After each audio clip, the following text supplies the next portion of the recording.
কোটি বছর হয় তোমাকে দেখি না, তোমাকে দেখতে পাবো এই নিশ্চয়তাটুকু পেলে আমিও সাঁতরে পার হব ভরা দামোদর। স্মৃতিচারণ করতে করতে চলেই এলাম। তা চলো তোমাকে দেখাই নিয়ে আসি আমার সেই প্রিয় শহরের প্রিয় একটি জায়গা, যেখানে আমার প্রচন্ড রকমের স্মৃতি বিজড়িত হয়ে আছে, যেখানে গেলে আমার মনটা একদমই ভালো হয়ে যায়। সেই জায়গাটাই তোমাকে আজকে নিয়ে যাব। তোমরা এত সময় অনেকে বুঝে গেছো যে আমি কনে তোমাকে নিয়ে চলে আই, আর যারা তোমরা আসো এখনো বোঝনি তাকে জন্যই তো আমি রইছি কয়ে কয়ে দিয়ার জন্য যে আমি কনে আইছি।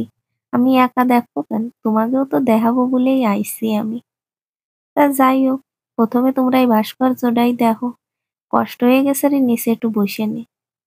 কিন্তু আমি বসে থাকলে কি হবে, তোমাকে তো মোটে তর্স হচ্ছে না, তোমাকে তো দেখাতে হবে। তা চলো যাইয়ে তাড়াতাড়ি যাইয়ে ফসা